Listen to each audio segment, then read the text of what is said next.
Job interviews. Whether it's your first one or your 100th, they can be pretty nerve-wracking. These videos feature questions you can expect to be asked and advice on how to present yourself.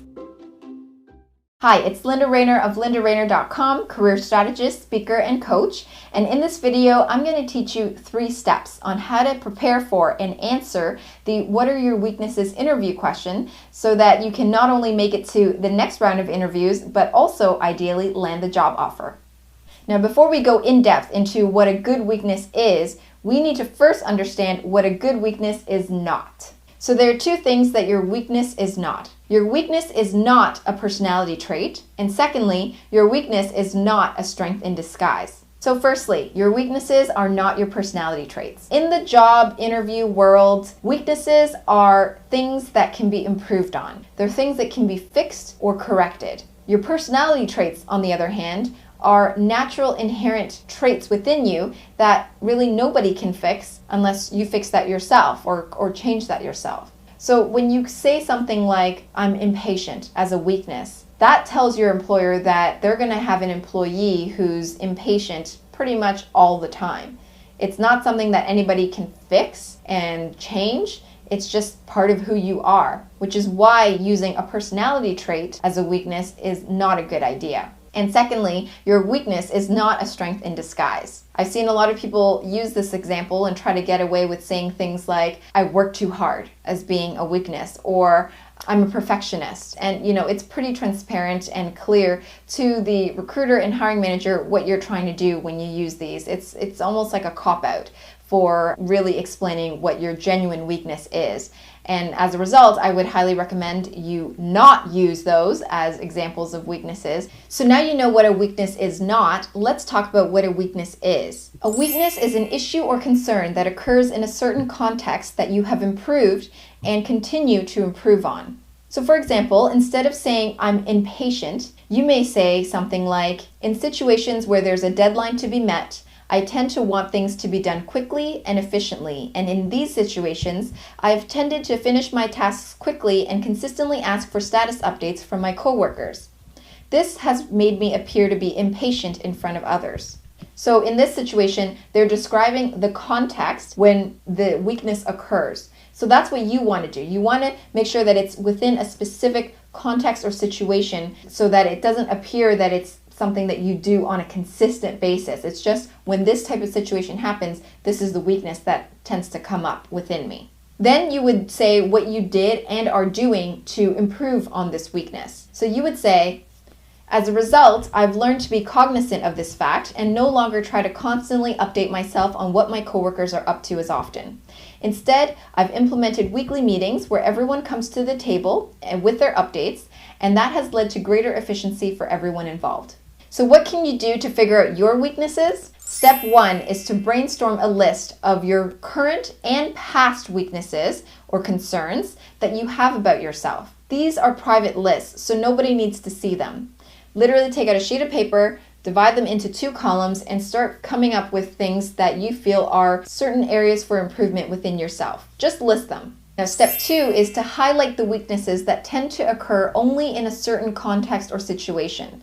Generally, this is going to be the majority of the weaknesses that you list out, but think of the ones that, can be applied in a professional setting. It's not something that happens all the time, but when this situation comes up at work, you tend to be a certain way. So that's what you want to think of. And finally, step 3, pick 1 current and 1 past weakness and develop a story for each. So remember, these weaknesses only occur when certain situations happen. So you want to think of the situation and how you're going to frame it in order to develop your story. And as a bonus, I'm including some fill-in-the-blank lines that you can use to help you develop your story. So here are some helpful lines to get you started. The first one is, "In situations where," and then this is where you would insert your context or situation, "I have tended to or tend to," and this is where you exhibit this weakness, not the weakness itself. So you're kind of describing what you tend to do in this situation. "This has made me appear," and this is where you would insert your weakness. So in our case, it was, "This has made me appear impatient in front of others," but you're again not saying that you are an impatient person. "As a result, I've learned to be cognizant of this fact and no longer," insert the way you exhibit this weakness. So again, it'll go back to the second line that you filled in. Instead, I now insert your solution that resolves this weakness. And finally, this has resulted in insert your successful results. So it could be a quantifiable result, or it could just be an improved efficiency or time savings in some area, whatever it may be. So now you know how to answer the "what are your weaknesses" interview question, but do you know if your resume is still up to par? Feel free to download a copy of my 10 Ultimate Resume Hacks cheat sheet, which is also in the link in the description box below. And that way you'll get top tips from me on how to land more interviews and ideally job offers. If you like this video, then please give it a thumbs up, subscribe, share it with your friends. Thank you so much for watching, and I will see you in the next video.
It is the question that every single person dreads. And interestingly, it's not just you who dreads this conversation, it's your hiring manager, the person on the other side of the desk.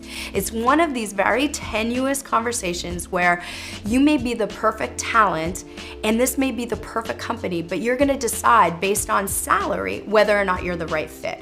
So here's my number one rule. Being the person who is being interviewed, as much as possible, you want the employer to state the first figure so that there's some room for negotiation.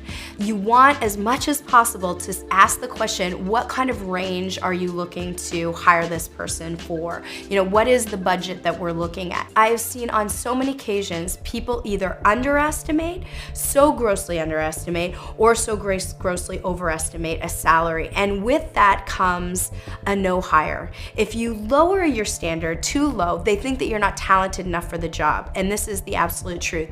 If you over ask, you're gonna be immediately dismissed as someone who's not potentially viable for the job because you're never gonna be satisfied because they're not gonna come close to what your salary expectation is. If you can't get that information out from the person on the other side of the desk, you wanna give a range. You need to go to industry resources, salary.com for example, and know what the industry standard is for this particular industry. You need to quote a price range, a salary range within that range.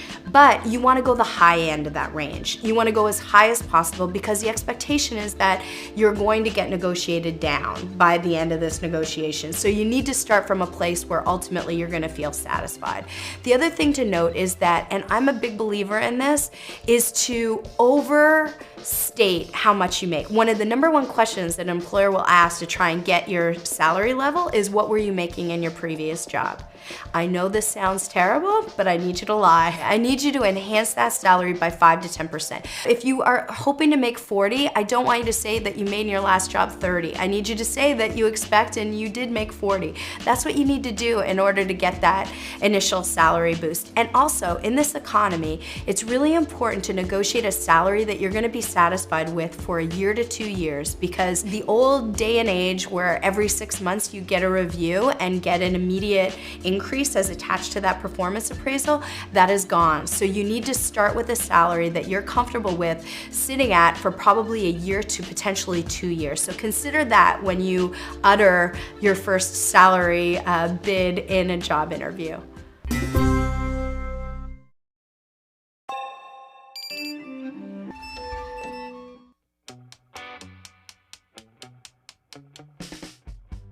Job interviews are a crucible of public speaking skills and question and answering skills, and many of the things that apply to effective Q&A and effective public speaking apply in the job interview.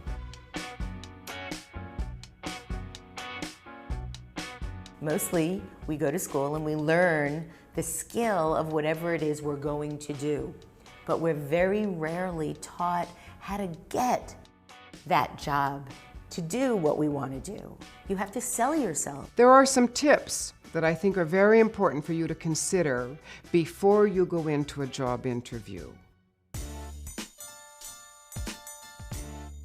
Absolute preparation is key. You really need to understand what it is you're up for and know your material. The single best predictor question in job interviews is this: what do you know about this company? It's a proxy for conscientiousness, and it shows the interviewer that you're not just trying to find a job, you want to work for them. So my best advice is do your due diligence. Many of the questions are going to be behavioral. They're not going to ask you so much about what did you do at this job, but give me an example when you had a crisis, how did you manage it? So be prepared to answer those questions. Many people will think of answers to questions, but they won't actually practice verbalizing, and we really need to practice verbalizing answers. When you answer questions, you want to do 3 key things. You want to answer the question asked, you want to give an example so people remember the answer, and you want to tell them why your answer is important for them and for the job. Because quite frankly, the person interviewing you is often not the person who gets the final decision on if you're hired or not. So they have to turn around and sell you to whoever it is who makes the final decision. See the job interview from their perspective. I've done interviews myself where I'm interviewing somebody for a particular position and they talk about how awesome it would be for them to do the work. And I don't really care. Think about it from my perspective. I basically put all human beings into 2 categories: people who make my life harder and people who make my life easier. And I think that any job interview where you can go and put yourself in that second category is going to be very appealing. If you have a kind of messy past, don't apologize and don't lie, because in this modern age, they can find out about you in a second. If you've had to quit your last job or you were fired at your last job, be prepared to talk about values. For example, if you were fired from the job, you can't say, well, the boss was an idiot, but you can say that perhaps you had a value clash with your boss. Nonverbal communication is absolutely important, and in fact, there's a tremendous amount of research that says people believe nonverbals much more than they believe verbals. What people will often do, because they're nervous, is they'll retreat. They'll make themselves small, so the hands come up, they cover their face, sometimes they cross their legs, they become very small, and that makes them look nervous and in some cases disingenuous. So what we want is we want to project enthusiasm and openness, so we sit forward, our hands are out and up, we make good eye contact. That shows we're engaged and we're interested. Be authentic, be true, be honest. If they don't hire you, you weren't the fit. There's something better coming your way.